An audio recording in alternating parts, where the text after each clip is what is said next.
Chapter 32. Friday afternoon. Doreen straightened up from her hoeing. Her work in Millicent's garden was going well. It was a gray overcast day, and with any luck, she'd be done in no time.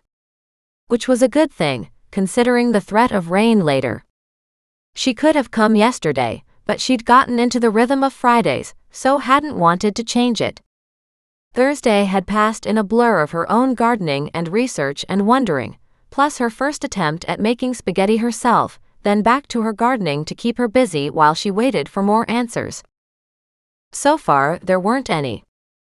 She smiled at Millicent, who came out with a piece of zucchini bread and a cup of tea. "How are you this afternoon?" Doreen asked. "I'm fine," Millicent said.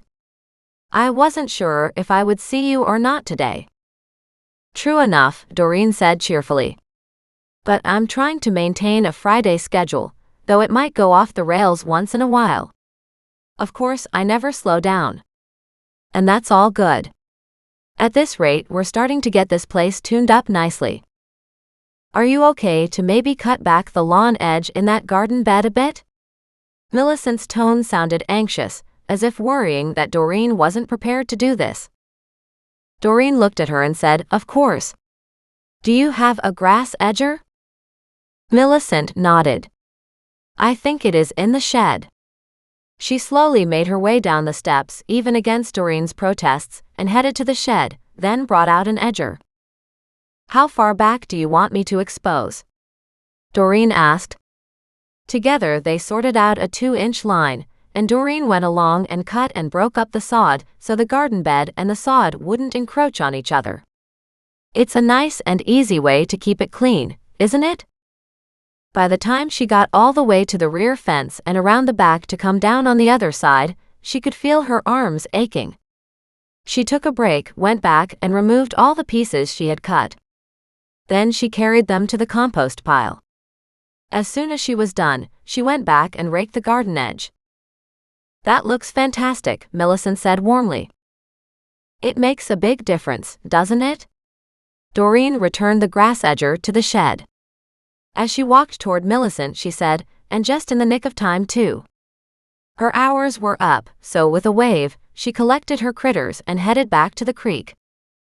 She was just hot and tired enough that, by the time she made it to her place, she stayed at the creek and stood barefoot in the cool water. The water had risen, so several more rocks were underwater. She stared in amazement, then bent down and grabbed several handfuls of cold water and splashed her face. After that, she sat on one of the few rocks in the middle that was still dry. "It's been a good day," she said to the animals. Muggs walked into the center of the creek to find himself swimming. She called him back to shore. "Well, that's a surprise," she said. "I hadn't thought it was that deep." Cautiously, he took a few more steps forward, and it appeared to be just over his height, so he started to float. It went down fairly steep on one edge. Doreen realized the current was getting stronger. She could imagine it would be quite something by the time the river runoffs came through. With Muggs now thoroughly cooled off, and Thaddeus sitting on a rock enjoying the cool breeze, she plunked her butt down beside the bird and let her body relax. Her life was so much different here, so free compared to what it used to be. Thaddeus hopped onto her shoulder and gently cuddled against her neck. "Not only is it so much freer," she whispered to him, "but it's also a whole lot more loving." He rubbed his head against her and said, "Thaddeus loves Doreen. Thaddeus loves Doreen." Overwhelmed with joy by hearing those words and wondering how long it had been since she'd heard anybody say they loved her, she held him close for a long moment, feeling tears prickle in the corner of her eyes. Not to be outdone, Muggs came around in front of her and jumped up so his front paws were on the rock between her legs. She smiled and gave the hairy wet mass a cuddle. "We will never get you dry," she said. "I think that means we'll lie out in the grass and just rest this afternoon." But then she looked at her own garden and guilt went through her. "Or not," she said with a heavy sigh. It was a great day for gardening, and she wasn't terribly tired after her short rest, so maybe she could do a little bit more. She got up and walked back to the porch, found her gloves where she'd left them alongside her digging fork, and dug up the next couple feet of weeds with the animals lying around beside her. She worked happily until she heard someone call out. She yelled, "I'm out back," but there was no answer. She waited, thinking surely it must have been Mac, although it was pretty early for him. She walked back in the kitchen door and through to the living room, but she found no sign of anybody. Frowning, she peered out the front door, but again she saw nothing. However, a bunch of people out front were talking to one of her neighbors. Thankfully, none of them were journalists. They all seemed to talk excitedly about plans, then piled into vehicles and left.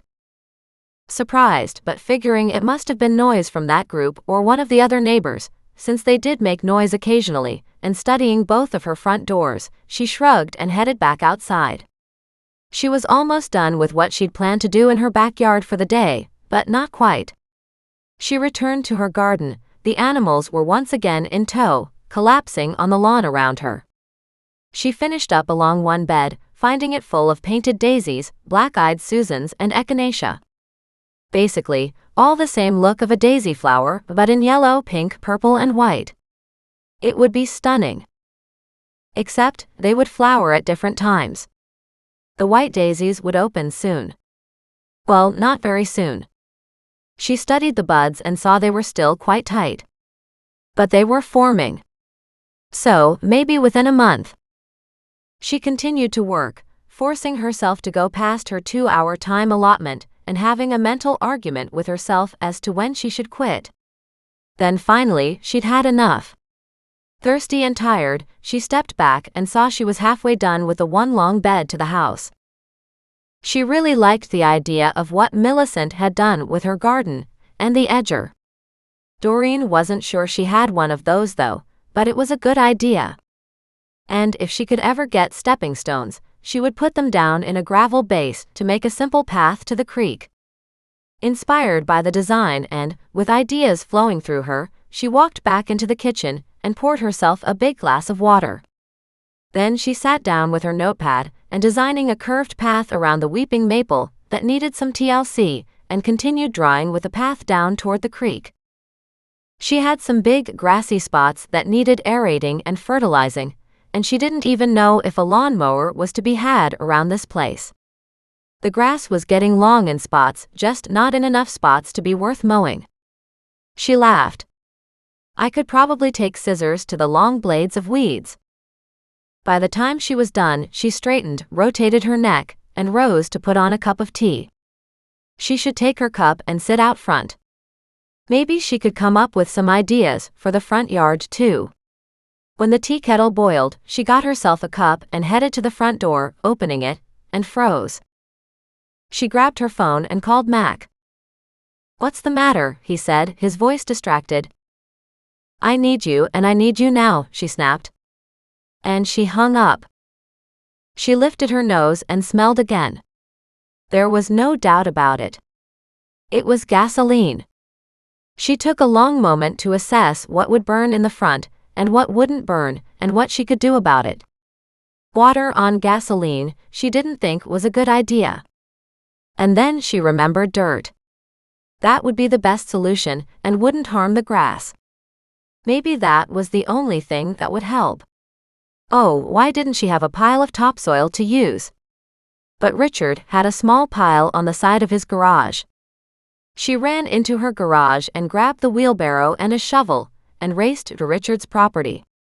She shoveled the wheelbarrow full, then struggled to push it to her property and up the driveway. Richard didn't appear to notice her actions, as he wasn't yelling at her. By the time she pushed the wheelbarrow to where it was needed, she was sniffing the air, looking for the smell. When she found it, she covered up the line of liquid all around the house with dirt. When Mac drove up 20 minutes later, he asked, "Now what are you up to? Do you really think some kind of witch's hex will stop the bad guys from getting at you?" She gave him a hard look. Gasoline. The smile wore off his face. He sniffed and nodded. He called the fire marshal and somebody else. Doreen didn't know who or what. Her body involuntarily shook as she realized how close this had been. So why was the house not on fire? Why hadn't someone lit the fuel? Did you see anyone? Mac asked. She shook her head wildly. I thought I heard somebody call out to me about an hour ago, and I thought it was you, honestly. I came to the front door and saw a group of people at a neighbor's place, and they were laughing, making plans, then all took off. I didn't see anyone else. When did you notice the gasoline? Not very long ago. I was gardening in the back. I came in, got water, and I planned to sit with a cup of tea in the front to see if I got any garden ideas. That's when I smelled the gas fumes. That's when I called you too. Then I ran over to my neighbor's and grabbed the dirt from his pile. I owe him now. She pointed in her neighbor's direction only to see Richard standing there in the front door, his gaze looking at her wheelbarrow and pile of dirt with a big dent in the side. Richard roared, "Did you just steal that?" I did, she said. And you're welcome. Confusion rippled across his features. He obviously didn't understand. Did you see anyone here in the last hour? Mac called over to Richard. He lifted a hand to cup around his ear, then, as if finally processing Mac's words, Richard shrugged. I did see somebody, but I didn't think anything of it. She's got so many people around here all the time. You should chase them off for ruining the peace and quiet around here. Mac ignored that part. Did he have a gas can? Richard looked at them, and then he looked at the dirt and the line she had poured all around the property. She could see the details filtering into his system. He nodded slowly. He had something, but I didn't know that it was a gas can. It was a big jug. Would you recognize who it was? He stared at Mac and then over at Doreen.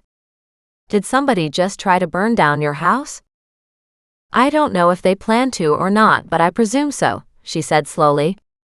They didn't light a match. That's the part one don't get. Second thoughts? Richard asked. She shook her head. I don't know. Likely interrupted and planning to come back later to finish the job. And because she didn't know, it really worried her. Within minutes, more vehicles pulled up. Richard shot her an ugly look and said, See what I mean? She's always got people here. He bolted inside his door and slammed it hard. The fire marshal hopped out of his vehicle, came over, and shook Mac's hand, but then caught a whiff of the gasoline. His sharp gaze noted the dirt ring around the house and let out a long, slow whistle. He turned to Doreen and said, Somebody really hates you. She crossed her arms over her chest. And some people have good reason to hate me, she said calmly. With my assistance, they'll go to jail for the rest of their lives. The fire marshal looked at her, saw Muggs and Goliath at her feet and Thaddeus on the crook of her neck and said, You're the bone lady. She nodded. Yes, and it's no coincidence we're currently involved in a case that involves arson. He nodded. Let me take a look. He went inside, while outside his team wrapped around the property, looking. When he came back, he said, This is standard fuel-grade gasoline. It's only on the outside of the house. It's a potential circle of fire, but you have thoroughly covered it with dirt. Then he took out a lighter and showed her that nothing would burn. She could feel some of her stress inside abating. But we don't know that he's finished, she said. Or if he's done something else. I would say he's definitely not done, the fire marshal said as he looked at her. There was no reason for him to not toss a match, except for the fact it's broad daylight, and chances are he would have been caught before too much damage was done. Or somebody interrupted him, Mac said. He looked down at Muggs and said, How was Muggs when you were checking out the front? He didn't come with me, she said. He was barking in the back. Ah. Doreen froze and looked at him. What? She asked. It's quite possible the intruder thought you weren't home, Mac said. And when he realized the dog was out back, and you had come into the front of the house after thinking you heard something out front, he found out you were home. He might have also taken the opportunity to pour more gasoline while you were in the backyard again. That would mean he wasn't planning to kill me first, then to burn my body, she said slowly. I do prefer that version. Or at least didn't want to kill you in broad daylight where he might get caught, the fire marshal added. He looked at Mac and said, I'll write this up, but this will be something you guys need to keep an eye on. And find the firebug as soon as possible. Mac nodded. You mean before he tries this again?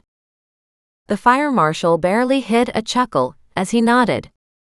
Exactly. He left, and there was Arnold staring at her with a grim look in his eye. I didn't see anybody, she said, trying to be helpful. I did hear a sound, as if somebody was calling out to see if I was home though.